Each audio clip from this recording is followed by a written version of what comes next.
Mampivarahontsana sy mahalasa saina ny zava-mitranga ankehitriny, hoy ny mpahay fiarahamonina Gérard Mamapionina. Efa nisy hoy izy ny fanentanana, fandraisana andraikitra, fisaonana, nantenaina ho fiafaran'ireny loza sy von'olona hafahafa niseho tato ato ireny. Sanatria mbola ila fisaonana fanondroany indray ve? Mety misy antony amin'ny lafiny betsaka izao. Mampivarahontsana ny fahaverezam-panantenantsika, very ny fanajana ny asan'ny maha-olona. Indrindra aloha dia ny zavatra na dia izay le hoe voalazanao izay mihitsy hoe mampivarahontsana izy mahalasa saina tokoa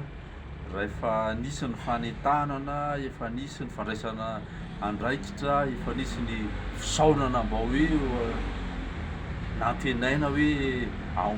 famarana zany efa vita an'izay zany izy indrindra mbola miverina sanatria mbola isy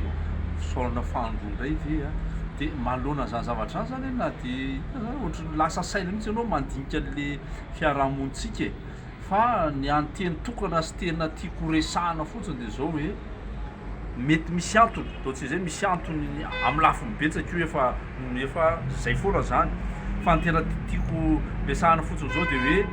le fahaverezam-panahintsika fotsiny zao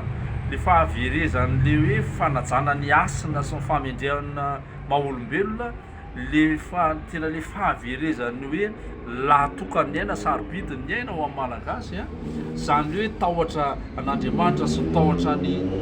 Jesototo zany amin'ny any tena hoe very satria ninona antony any zany be da be ny antony efa hoe notenenina mety misy antony io ara-politika sy ny olona mety misy antony io ara-sosialy, ara-pitiavana, resaka règlement de compte, resaka valifaty, resaka fanolana, resaka zavatra be da be le antony mety mampatonga zany zavatra zany mety tsy filaminana ny tokantrano tsy filaminana fa izao ihany foana mbola somary teniko hoe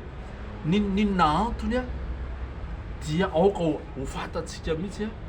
fa lasa tsy fantatsika ntsony hoe tsy azo sandaina na inona ny ain'olombelona, dia hoe tsy azo atakalo, tsy azo vidina, tsy ny ain'olombelona mihitsy natao vahaolana raha misy olana hoe ny aina no atao an'izany na ny hoe ain'olombelona no ataontsika hoe hatakalo zavatra ankiray na hatratrarina zavatra iray dia ny ain'olombelona foana no ataontsika amin'izany zavatra ao ny aho zany tonga dia ataoko amin'izay teny tonga izay hoe very ao amintsika izany fanajana ny aina sy ny asan'ny olombelona zany ary tsy matao atodrotsy tsy matahotra an'Andriamanitra. Mila mafisina ny fitaovana, ny fandraisana andraikitry ny rehetra, ny fiaraha-miasa eo amin'ny mpitandro filaminana sy ny vondron'olona ifotony na fokon'olona. Tokony apetraka sy arindry zany mba ho fanaraha-maso ary andro-maso maharitra fa tsy ho isaky ny miverina mipotra foana ilay tranga vao averina indray ilay izy. Misy ny fandraisana andraikitry ny rehetrarehetra, efa misy ny fametrahana fitaovana fanaraha-maso fa hoe efa mahomby hoe fa araka tentsika hoe ny ratsy tsy kely lalana fa mila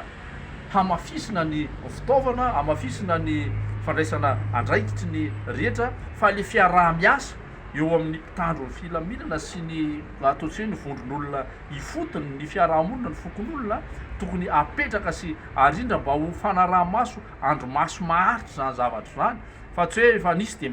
miala zany iny dia rehefa vao indray izy manomboka indray izy vao hiverina indray dia tokony misy zavatra mipetraka maharitra sy milamina ary amin'izany zavatra zany zavatra mahomby tsara zany fiaraha-miasa zany ary mipetraka maharitra zany fa tsy hoe ajanona rehefa mijanjana dia tonga indray dia efa misy olona maty indray dia manahirana be fa tsy azo